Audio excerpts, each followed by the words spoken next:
Oi, pessoal. Eu quero falar com vocês hoje sobre domínio próprio.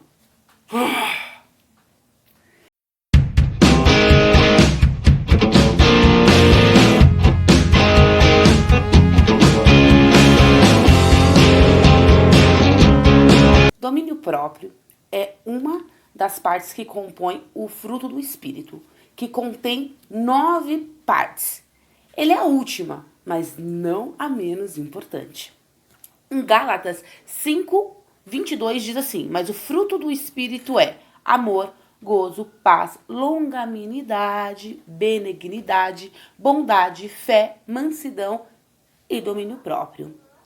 Eu particularmente, eu tenho muita dificuldade em algumas áreas da minha vida para exercer o domínio próprio. Eu diria que o domínio próprio é a chance que você tem de escolher e também o autocontrole. Ontem eu tive uma situação muito que me faltou muito domínio próprio. Então, o domínio próprio, por isso que eu digo que ele é a chance que você tem de escolher sobre as suas emoções. Vamos ver o que a Bíblia nos ensina sobre isso. Em algumas versões, como a João Ferreira de Almeida, vai dizer, em vez de domínio próprio, temperança. E a temperança, no original, é egkatreia, que significa autocontrole. Virtude de alguém que domina os seus próprios desejos. E é isso que o Senhor quer nos ensinar hoje. A pergunta é, podemos ter autocontrole? 1 Coríntios, capítulo 6, e no versículo 12, diz: todas as coisas me são lícitas, mas nem todas me convêm. Todas as coisas me são lícitas, mas eu não me deixarei dominar por nenhuma delas. Olha o que Paulo diz. Eu não me deixarei dominar sobre nenhuma delas. Em 2 Timóteo 1,7, ele também vai nos ensinar sobre isso, que ele diz assim, 2 Timóteo 1,7, vamos lá? Porque Deus não nos deu espírito de temor, mas de fortaleza, de amor e de moderação. Então, esse é uma parte do fruto que compõe o fruto. Então, o fruto é um só, dividido em várias partes. E aí não adianta a gente ter as 8 partes do fruto e deixar uma de fora, né? Porque a fruta não fica completa, o fruto não é completo. Então, o autocontrole, o domínio próprio, faz parte disso e nós precisamos aprender a exercê-lo. Em Tito 2, ele vai falar um pouco sobre bondade. É uma carta, né, que te descreve, que ele fala sobre bondade. E eu acho que linka muito com o autocontrole. Eu não vou ler porque senão vai ficar muito extenso, mas eu deixo para você ler aí na sua casa e meditar. Então é Tito 2, pode ler ele inteiro, que ele vai nos ensinar sobre bondade e linka muito com domínio próprio e temperança. Eu tava pesquisando sobre temperança e domínio próprio. E olha como é ruim a gente conviver com uma pessoa que não tem domínio próprio. Domínio próprio. Tava gravando aqui, me ligaram. Por isso que deu uma cortadinha no vídeo. Mas a gente vai seguir aí. Vida que segue. Então é muito difícil você conviver com uma pessoa que tem problemas com domínio próprio. Que não consegue demonstrar esse fruto. Não consegue manifestar esse fruto na sua vida. E aí eu tava pesquisando e eu achei uma história muito interessante num livro que eu tô dando uma sapeada, que é o filósofo Sócrates. Ele se casou com uma mulher que era muito geniosa e perguntaram pra ele por que ele não ensinava a mulher dele. Olha só a situação. Um filósofo super conhecido, com a sua esposa, dando mau testemunho em tudo quanto é lugar. E ele respondeu, eu escolhi me casar com ela porque eu sabia que se eu convivesse com ela, eu ia conseguir conviver com qualquer tipo de pessoa. Pensa, será que você é esse tipo de pessoa? Que se conviver contigo, a pessoa consegue conviver bem com qualquer um? Será? Quando a gente fala de domínio próprio, né, as mulheres, por exemplo, hoje a gente vê uma onda...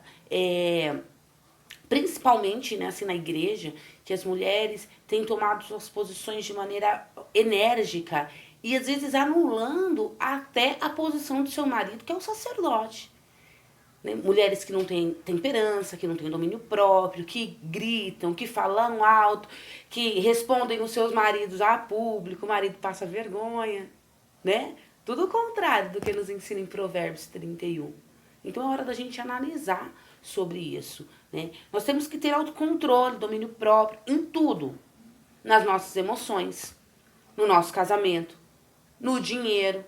Tem pessoas que têm problema com dinheiro, não tem domínio próprio com dinheiro. Sai e gasta o que pode, o que não pode. Com comida. Nossa, gente, confesso. Essa quarentena, o domínio próprio para comer é difícil. A gente come, depois fala, meu Deus, eu engordei. Por quê? Porque comeu, filha. Não tem outra explicação. Né? E a gente tem que aprender a se controlar, a se governar. O Senhor disse lá em Gênesis, governe. Nós temos que governar. E não as nossas emoções governar sobre nós. Né? Então, no nosso tempo, será que a gente tem domínio próprio? Em tempo que a gente fica na rede social, em tempo que a gente fica na televisão?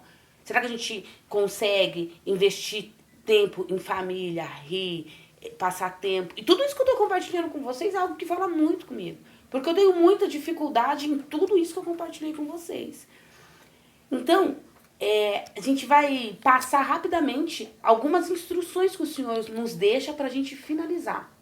A gente tem que nos sondar e ver se nós estamos gerando bons frutos.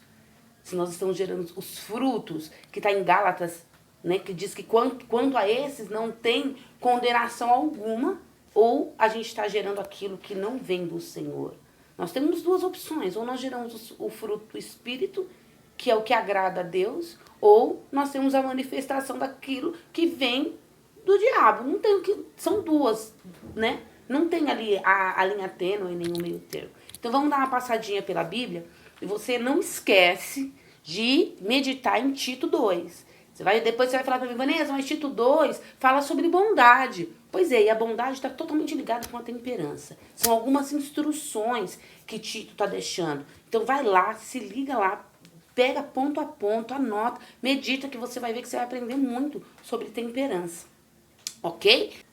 Controle. Então a gente vai falar sobre alguns controles que a Bíblia nos ensina.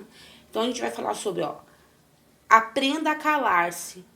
Onde a gente vai aprender que a língua, filho, diz que é o chicote do corpo, e é verdade, né?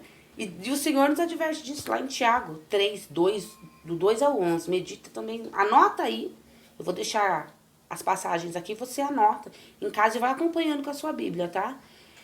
Em Provérbios 15, do 1 ao 4, ensina o quê? Que a gente deve ser amável. Em Provérbios 16, 3, 2, pra gente aprender a dominar-se. Nós temos que aprender a nos dominar as nossas emoções. Provérbios 15, 7 eu já falei, né? Então, Provérbios 17, 1 fala sobre paz, que é melhor a gente ter paz do que a gente estar em guerra. E 16, do 23 ao 24, fala sobre a gente ser agradável. Tudo isso faz com que a gente manifeste uma das partes do fruto, que é o domínio próprio. Então, se você não tem domínio próprio em algumas áreas da sua vida, assim como eu te convido a fazer esse desafio de meditar nas Escrituras, aprender com o Senhor, porque é diário. Você teve domínio próprio ontem, hoje você pode não ter. Então, por isso que é um exercício diário, né? E aí, só para fechar, eu quero deixar uma palavra com vocês, que eu aprendi essa palavra com meu pai, há muitos anos atrás. Olha para vocês verem há quanto tempo eu brigo e luto aí a carne contra o espírito, milita no domínio próprio, na temperança. Em 1 Coríntios, diz assim, 6, 1 Coríntios 6, 12. Não é isso não, gente, não é não, é 2 Coríntios mesmo. Deixa eu ver, vou pegar aqui para vocês. É 2 Coríntios. Não, nada de 2 Coríntios, estou viajando. É em Efésios. Efésios 4, 26. Diz assim, vamos lá. O senhor não estava achando? Eu falei, poxa, anotei aqui onde está. 4, 26. Irai-vos, e não pequeis. Aí ele continua. Não se põe o sol sobre a vossa ira. Mas eu quero se atentar nisso aqui, ó. Irai-vos e não pequeis. Meu pai disse pra mim uma vez assim: puxa o arco, mas não solta a flecha. Você tem o direito de se irar, mas você não pode pecar. O pecar é o quê? É a gente não conseguir dominar aquele sentimento que está em nós. Então não se esqueça. Ireis, mas não pequeis. Puxe a flecha, mas não solte o arco. É isso aí, galera. Fiquem com Deus. Tenham uma boa semana, cheia do fruto do Espírito. Que as 9 partes que compõem sejam rotina, sejam diários sobre a nossa vida e que a gente possa manifestar todos eles. E quando a gente não conseguir manifestar, que a gente sonde o nosso coração, reconheça e comece de novo, para que o Senhor venha nos ajudar a seguir uma vida que agrade e que revele a Jesus. Nós temos que aprender a viver uma vida que revele a Cristo. Fiquem com Deus. Até a próxima.